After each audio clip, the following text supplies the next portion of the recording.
지난 주일엔 우리가 절제에 대한 말씀을 함께 나누었습니다. 저는 이번 주간에도 좀 절제하면서 하려고 애를 썼지만 될 때도 있고 안 될 때도 있고 그랬습니다. 오늘 아침에도 제가 옷을 갈아입고 이렇게 예배 준비를 하며 나오려고 하는데 이게 옷이 너무 끼어서 허리가 불편해서 새 옷을 하나 살까 말까 고민하다가 아니다, 옷에다 몸을 맞추자, 어떻게든 맞춰보자, 절제를 통해서 맞춰보자 이렇게 다짐하고 오늘 이 자리에 또 섰습니다. 절제 굉장히 중요합니다. 오늘은 우리가 돈에 대한 이야기 좀 나눠보려고 합니다. 돈에 대해서 제가 우리 시대, 우리가 살고 있는 이 시대의 좀 문제거리들, 우리가 좀 묵상해야 될 것들을 좀 이달에 나누고 싶은데요. 오늘 두 번째로 돈에 대한 이야기를 저와 여러분이 좀 함께 나누었으면 좋겠습니다. 지난 6월 24일에 경기도 화성에 있는 리튬 전지를 생산하는 공장에서 큰 화재가 발생했습니다. 아라셀이라는 공장이었습니다. 그날 사고로 말미암아서 모두 23분의 사망자가 발생했습니다. 굉장히 대형 화재 사고가 발생한 셈이죠. 그 중에 많은 분들은 외국인 노동자들이었습니다. 근데 대부분의 참사가 그러하듯이 사고 원인을 조사하는 과정에서 여러 차례 지켜야 할 규정이 무시되었다 하는 것을 발견하게 됩니다. 그래서 결국은 얼마 전에 그 회사 대표가 구속이 됐습니다. 그가 어긴 규정들을 보면요, 업무상 과실치사도 해당되고 또 중대재해처벌법이라는 것도 위반한 것으로 보이고 산업안전보건법 그리고 근로기준법까지 위반한 사항들이 발견되었습니다. 그래서 그런 혐의를 가지고 구속된 상태로 지금 사건이 지금 이렇게 처리되고 있는 줄 압니다. 근데 더 안타까운 것은 이미 그 공장에서 그렇게 대형 사고가 발생하기 전에 작은 화재 사고가 몇 번 일어났다는 겁니다. 그러니까 이미 전조 증상이 있었던 겁니다. 근데 그 사고들을 다 무시하고 덮었다는 거예요. 그래서 결국은 사고 규모가 더 큰 사고가 일어날 수밖에 없었다 하는 보도가 되어지고 있습니다. 그렇다면 여러분들 이렇게 한번 물어봅시다. 왜 그 회사의 책임자들은 그런 규정을 어겼을까? 그리고 왜 앞서 발생한 작은 사고들을 무시하고 덮으려고 했을까? 그 이유가 뭘까? 그 이유를 아마도 우리가 물어간다면 그 제일 마지막에는 아마 돈 문제가 분명히 개입되어 있을 것이다 하는 것을 어렵지 않게 짐작할 수 있을 겁니다. 분명히 이건 돈의 문제다. 비용을 아끼려 했든지 어떤 그런 문제가 반드시 있을 것이다 하는 것을 짐작해 볼 수 있겠지요. 제가 제 목회 경력의 시작을 저는 노동상담소에서 시작했습니다. 우리 교단 총회에서 당시에 전국 각곳에 공단이 많은 곳에다가 노동상담소를 개설했습니다. 그래서 노동자들에게 상담을 해주고 그분들에게 실제적인 도움을 주고 또 그분들을 말하자면 복음을 전하는 하나의 수단으로 그렇게 노동상담소를 운영한 바가 있습니다. 울산에도 있었지요.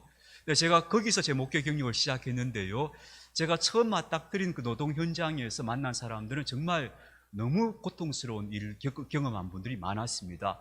특히 산재를 당하신 분들이 많았는데 그 지역에 아주 영세한 규모의 공장들이 많이 있었어요. 어떤 사고가 많이 발생했는가 하면 프레스에 찍히는 사고가 많이 발생했습니다. 프레스란 기계가 어떤 기계인가 하면 아시는 분도 아시겠습니다만 강한 압력과 열을 가지고 어떤 틀을 찍어내는 겁니다. 그래서 그릇도 만들고 다양한 것들을 만들어내는데 무지무지 강한 압력을 거기다 찍어내서 그 틀을 찍어내는 그런 기계가 프레스거든요. 근데 사람이 거기다가 재료를 넣었다 뺐다 해야 되는 거예요. 그래줘야 이게 생산이 되는 거예요. 근데 그 프레스에 만약 손이 잘못 들어갔다 하면 엄청난 참사가 발생합니다. 손가락 정도 잃는 거는 예사고요. 그냥 팔 자체가 날아가기도 하는 그런 끔찍한 사고가 자주 발생했습니다. 정말 프레스 사고가 정말 많이 났어요.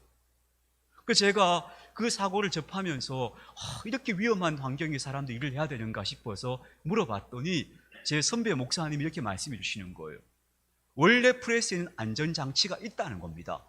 그러니까 사람 손이 들어가면 기계가 딱 멈추도록 되어 있다는 거예요. 그래서 깜짝 놀라서 아니 그런데 왜 사람들이 이렇게 다치는 사고가 많이 발생합니까?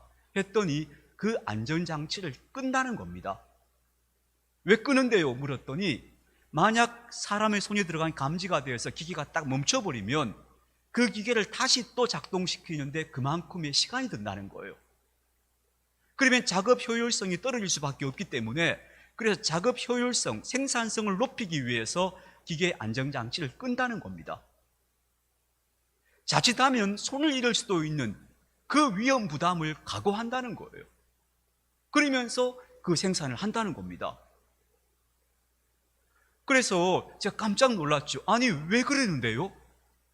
왜 그러겠느냐고 다시 생각해 보라고 물으시더라고요.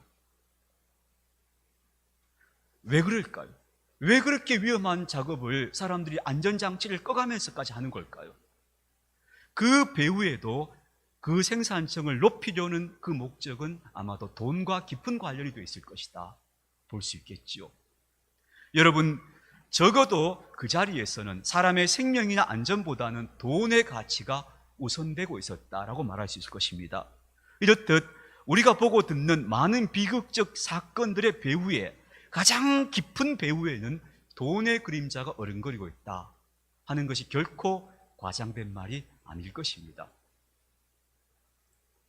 돈 때문에 사람들은 서로를 속입니다. 돈 때문에 싸웁니다. 돈 때문에 어떤 사람들은 자기 신념을 버립니다. 신앙을 버린 사람도 있습니다. 혹은 돈 때문에 남의 생명을 상하게 하고 심지어 해치는 일까지도 일어나고 있는 것이 우리가 살고 있는 세상인 것이죠. 그래서 예수님께서 오늘 이렇게 말씀하십니다. 너희가 돈을 섬겨서 안 된다라고 말씀합니다. 돈은 절대 우리의 섬김의 대상이 되어서는 안 된다라고 예수님께서 강조하고 계십니다. 그러면서 마치 사람들이 하나님을 섬기는 것처럼 돈을 섬기며 산다, 그렇게 말씀하셔요. 근데 여러분, 실제로 돈을 섬기는 사람 보신 적 있습니까? 돈 앞에 절을 하거나 돈을 무슨 신전을 세워서 돈을 우상화시켜서 진짜 섬기는 그런 종교는 이 땅에 존재하지 않습니다. 그렇다면 예수님께서 왜 돈을 섬긴다고 말씀하셨을까? 또 예수님이 이렇게 말씀하죠. 그러므로 너희가 하나님을 섬기든지 돈을 섬기든지 둘 중에 하나 선택해야 된다. 둘 다를 섬길 수는 없다. 이렇게까지 말씀하고 있습니다. 여러분, 우리 그리스도인들은 누구도 나는 돈을 섬깁니다 라고 말하는 사람 없을 겁니다. 또 이 땅에 사는 대부분의 사람들은 내가 돈을 내 인생의 목적으로 살고 나는 돈만 벌면 무슨 짓을 할 수 있습니다 하는 사람들이 그리 많지 않을 겁니다. 물론 그런 식으로 가치관이 변화되어져 가고 있다는 것은 상당히 우려스러운 상황은 있습니다. 예컨대 청소년들에게 그런 설문을 했다 그래요. 네가 만약 돈 10억이 생기면 범죄를 저질 수 있겠느냐 했더니 아이들 중에 상당한 숫자가 할 수 있다고 얘기하더랍니다. 돈 10억 생기면 내가 범법을 할 수도 있겠다, 법을 어기는 일도 할 수 있겠다라고 대답을 하더랍니다. 그 비율이 갈수록 높아지고 있습니다. 이거 상당히 심각한 문제입니다. 그러나 대부분 저와 여러분 정도의 보통의 상식만 가지고 있어도 그건 사람이 살 행동이 아니야, 우리 대부분 그렇게 생각합니다. 그렇다면 우리는 돈을 섬기지는 않는 사람들인가요? 아닙니다. 돈을 섬긴다는 문제는 그보다 훨씬 더 깊은 차원의 문제입니다. 오늘 그 얘기를 함께 나누어 보려고 하는 겁니다. 돈을 섬기는 사람, 돈을 목적으로 살고 나는 돈을 하나님처럼 섬깁니다 사람은 없을 겁니다. 예수님 시대는 더욱 그러했을 겁니다. 왜냐하면 그 시대 유대인들은 하나님을 섬기는 것이 그냥 당연한 일이었습니다. 상식이었습니다. 돈을 섬긴다고 말하는 사람은 아무도 없었을 겁니다. 근데 예수님께서 왜 이렇게 그 사람들에게 돈 섬겨서 안 된다고 말씀하시는가? 예수님의 의도가 매우 중요합니다. 자, 여기서 우리가 섬긴다는 말이 무슨 뜻인가 하는 것을 먼저 생각해 볼 필요가 있습니다. 내가 어떤 대상을 섬긴다는 게 뭘까요? 섬긴다는 것은 저는 이렇게 정의합니다. 그 대상이 가지고 있는 영향력과 힘에 굴복하는 것이다. 내가 하나님을 섬긴다는 것은 하나님이라고 하는 분, 그 존재에게 내가 굴복하는 겁니다.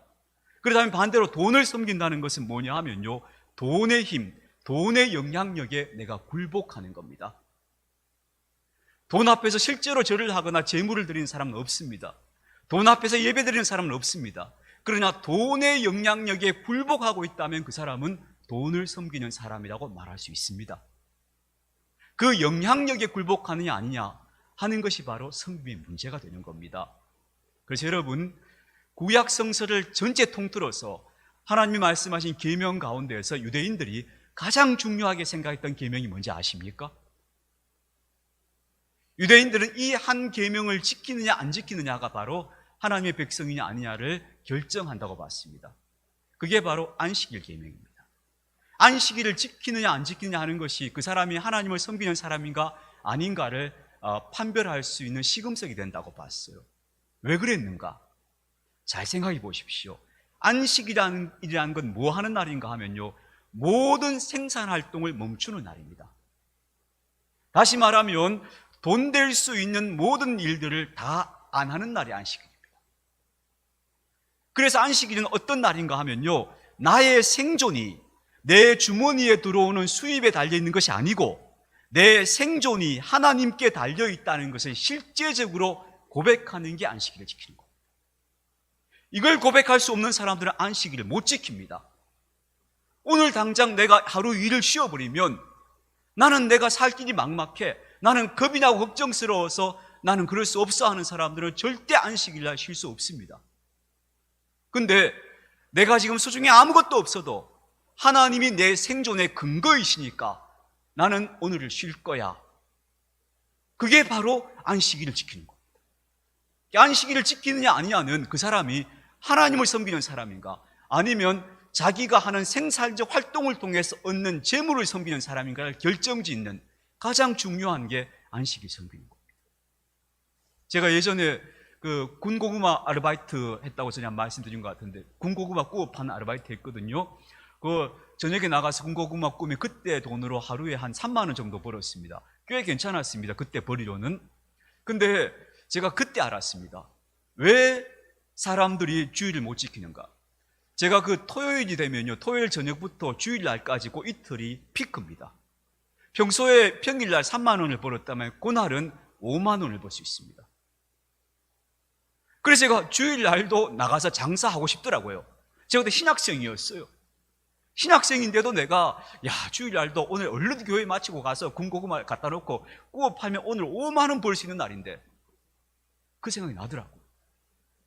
아, 그래서 우리가 주일을 못 지키는구나, 주일을 쉴 수가 없는 거구나 하는 그때 생생하게 느껴졌습니다.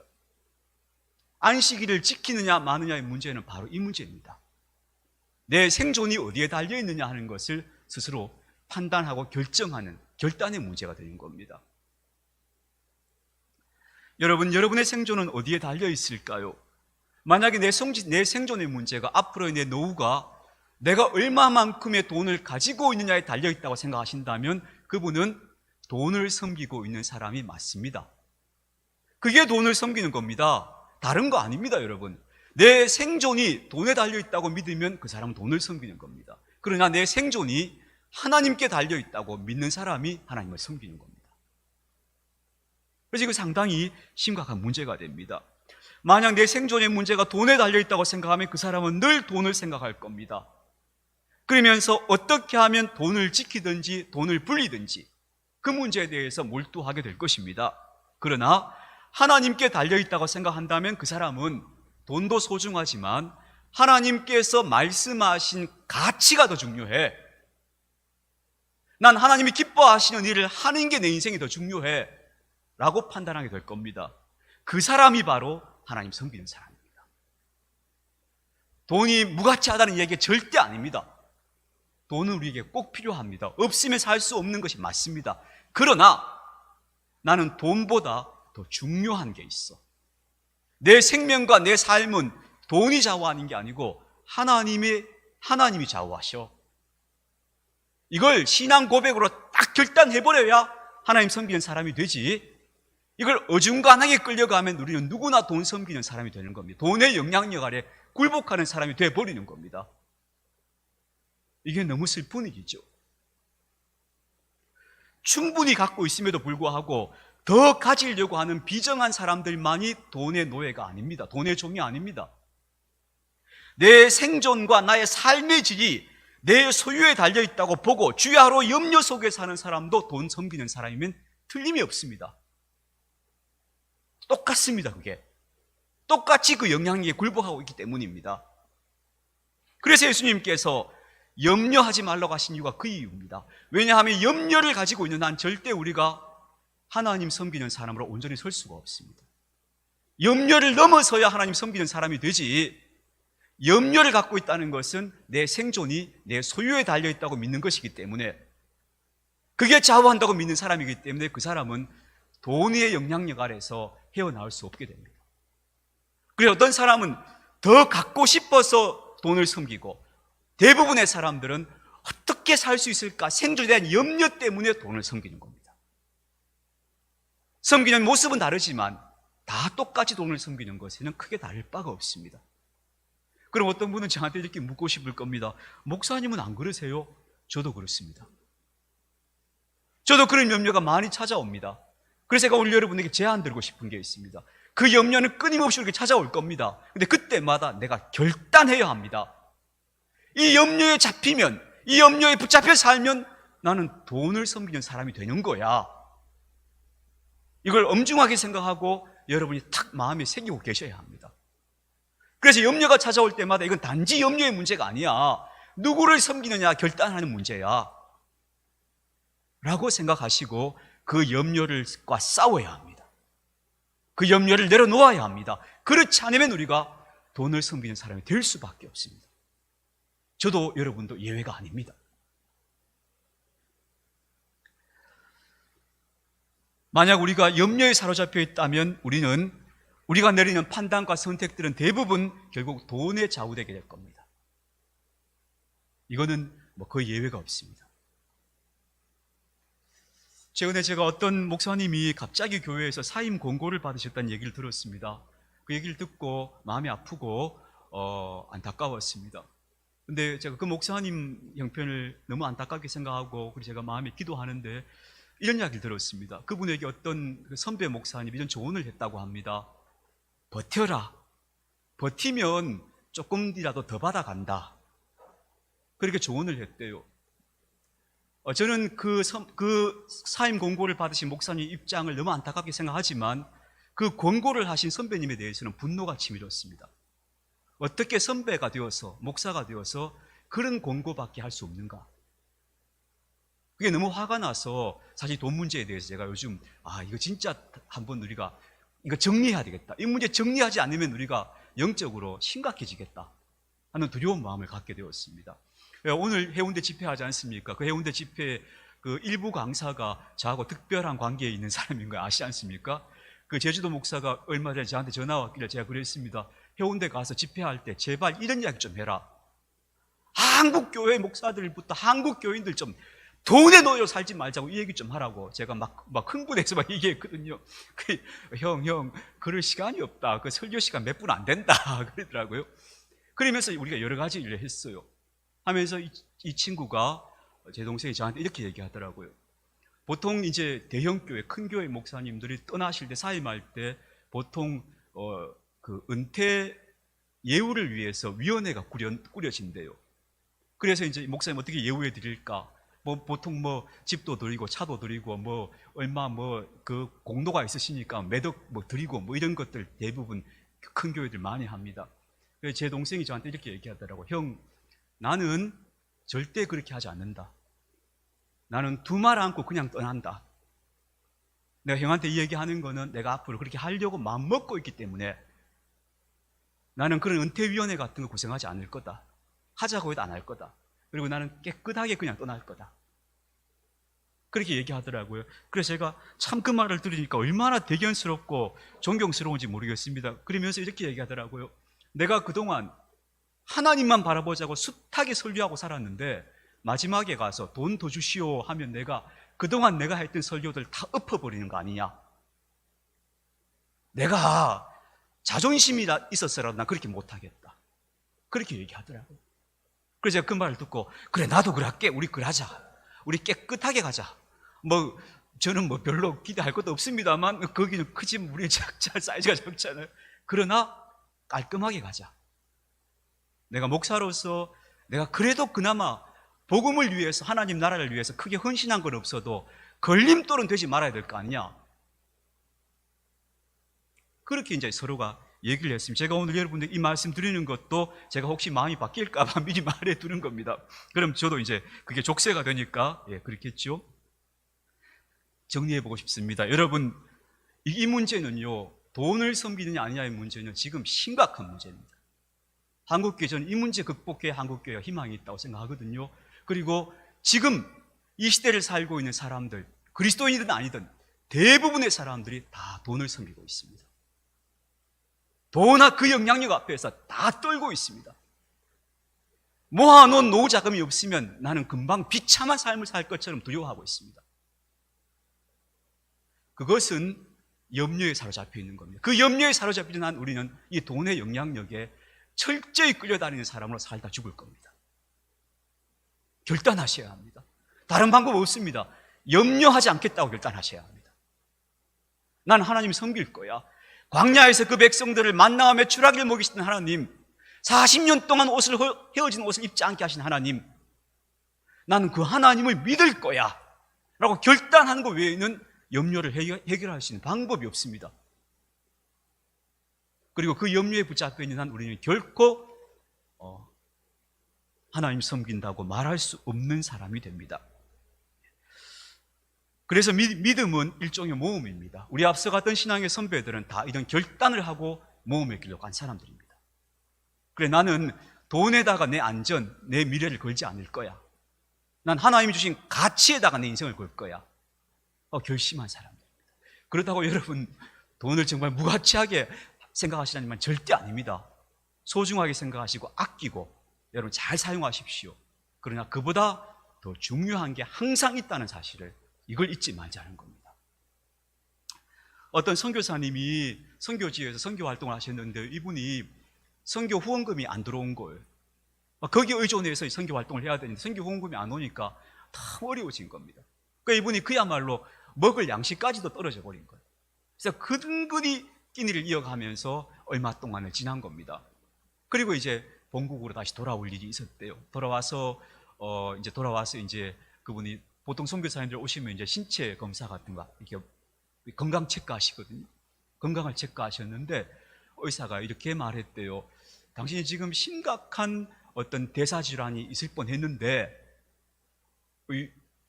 이게 어떤 경계선이었다는 거예요. 굉장히 지금 심각해서 자칫하면 큰일 날 뻔했다는 거예요.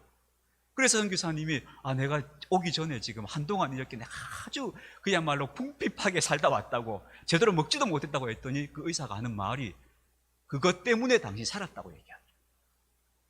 만약 당신이 계속해서 그 생활을 그 전의 생활을 유지하고 살았더라면 심각한 상태에 이르렀을 텐데 그 얼마 동안의 궁핍한 삶이 당신을 살렸다.